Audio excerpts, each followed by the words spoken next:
Welcome to Tam's Side Goodbye.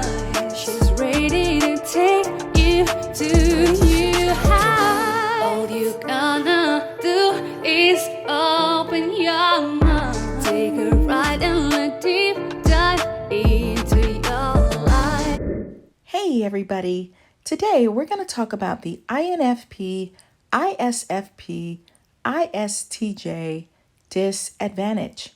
Before I begin, what do you think a disadvantage for these three types would be? I think their disadvantage is being an introvert. And for some of you, you may say, well, why is that a disadvantage? But I do think that being an introvert can be a huge disadvantage in our society, at least in America, maybe not in some other countries. But we are a very extroverted country. Probably about 75% of people are extroverted. If you're not extroverted, you're going to be misunderstood, and you might even feel drained a lot of the time. Now, the exception to the rule would be if any of these types are quality time in the love language department. But if you're not quality time as your top love language, you're probably going to find this world to be draining, whether it's family gatherings, social gatherings, working with other people, even in organizations or your career. It can be very draining because I think extroverts can be quite fast-paced in their thinking. Extroverts can interrupt. They can be all over the place, and it might feel really tiring. Sometimes introverts, and this is introverts of all types, sometimes they don't feel very heard or listened to. They need a little bit more think time. They're not going to know what they're talking about or how they feel until they've had a few seconds to think about it. So if you have children who are more introverted, give them a little bit of time to think and then respond. Sometimes people don't understand that about introverts. They just need a little bit more process time. It's not a bad thing. So just give them a little time to respond. Step back a little bit. They could be labeled as awkward or different or not social or stuck up or bougie or whatever because, they might come across a little quieter or might need some warm-up time, or they may feel drained by a whole lot of people being around them.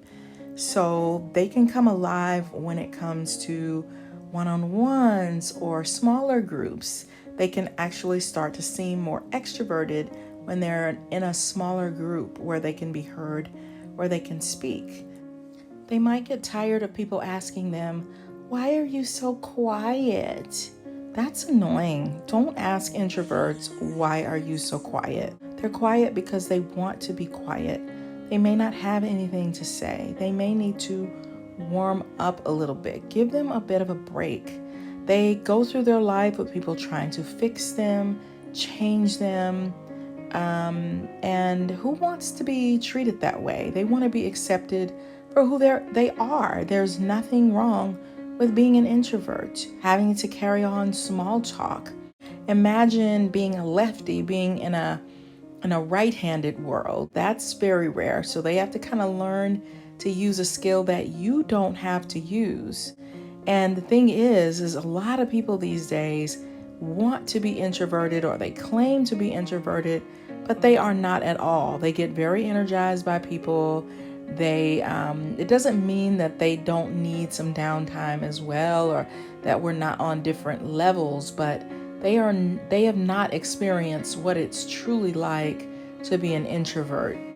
Unfortunately, they can be accused of being snobbish. They can also be misjudged and misunderstood, which is not fun.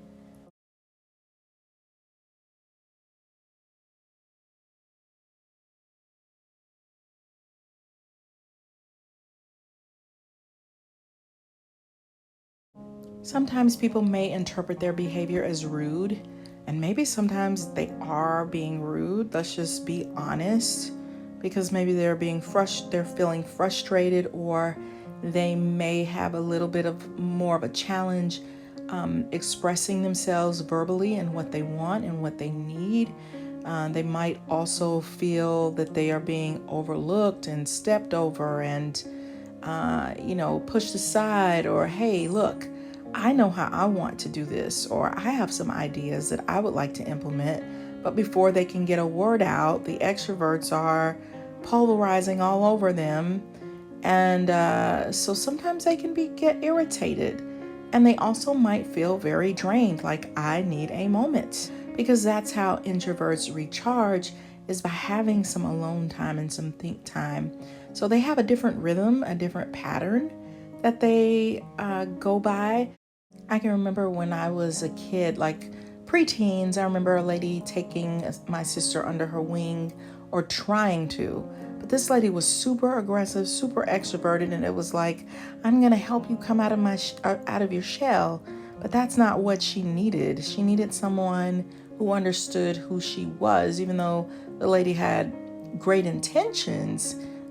It's just that wasn't what she needed. It just served to frustrate her even more, because it's like, why? I don't want to come out of my shell. I want to be artistic. I want to express how I'm feeling inwardly in maybe more artistic or creative ways, and not that I'm going to be like running around yelling or just blurting out everything I think and feel. That's not what I need. So you have to kind of understand where they're coming from. It can also be a little harder for them to make friends, to reach out to people as much as they would like. So I definitely have heard introverts saying that they want more friends, but it can be a little bit more of a challenge for them. They want to be more introspective, and they want to understand all sides of something before taking action. That's just how they do things. And thank goodness we do have introverts in our society. We need that. We need people who can be more thoughtful, and I mean, not thoughtful, but you know what I'm trying to say. And I can say for myself, I will raise my hand in guilt and shame, even though those are not two words that you should practice applying to yourself. But I have definitely made mistakes with introverts where I look back and I'm like, how could I have handled that differently? Well, I think differently because I'm an extrovert. And so there have been some times when I have just missed the mark big time. And I can just tell that, I've frustrated, even though I'm not the most extroverted extrovert, I can still, have times when I'm like, hey, let's get together, or you want to meet up. And I've had some introverts who have found my energy to be overpowering. And I don't think that I'm overpowering, but just looking back at their reaction and how they kind of pulled inward or created some distance, it's like, oops, maybe I came on too strong, wasn't meaning to, because I definitely try to understand people. I remember there was a lady that I worked with, and I just kept missing for some reason. And I think because it was a work setting and there was a lot of pressure at the time and just so much going on. But I remember she was going through a breakup, but then she ended up marrying this guy, and he was cheating on her, and all this stuff was happening. And I did try to understand where she was coming from, but there were other times when I missed the mark. Like, she just wanted to sit in my office and think and read a book, and I'm thinking there's 1,000 things that need to be done. And so there will be times when I was just like, okay, do you want to do this, or can you do this, or can you handle that? And I could just tell that she just was so annoyed by me. But so we all, sometimes it's challenging, you know what I mean, to we all have a preference, and sometimes we have to handle things more delicately. So I kind of messed up on that one. I think in the end, she didn't like me too much, or she felt like I was insensitive, and that wasn't the case. I felt terrible for her. I tried to help her, but then it's like, hey, we got to get some things done. I just didn't quite know how to handle that. Now, a lot of people find introverts to be very, very attractive, appealing, mysterious, different, unique. Like, hey, I want to uncover those layers. So if you're dating an introvert, then you need to give them, I guess, kind of a no pressure space type energy.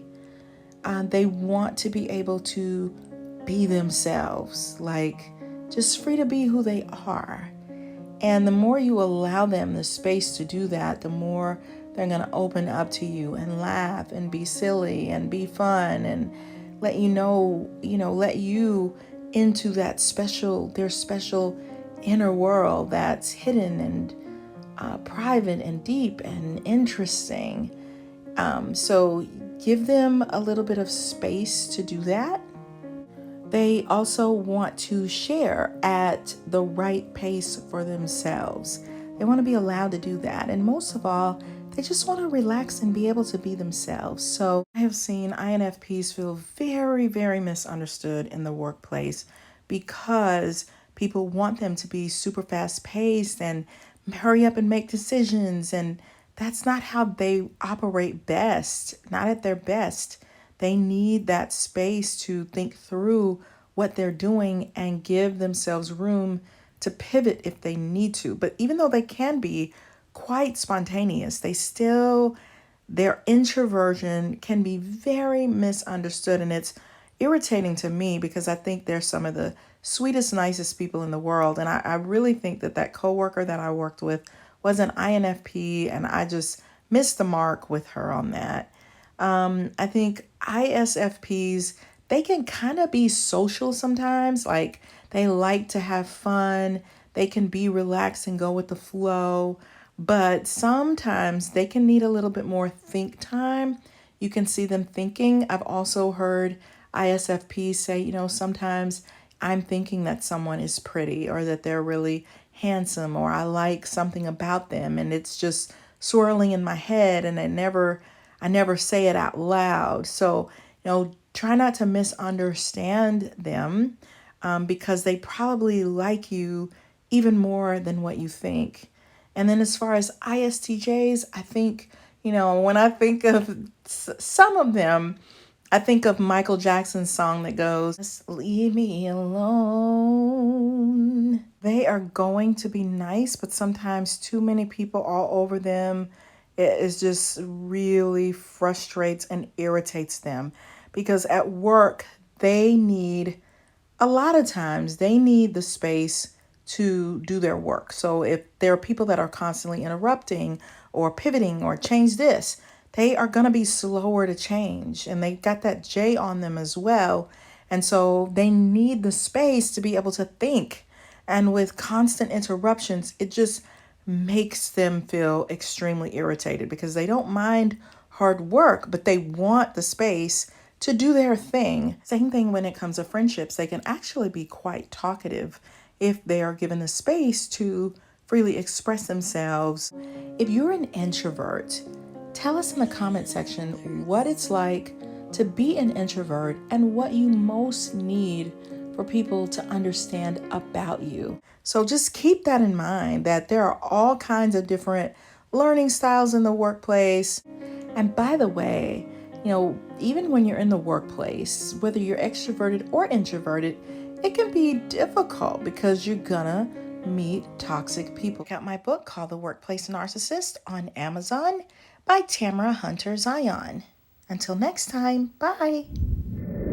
Personality disorder, stay away from them narcs. Watch your personality, target, you know who you are.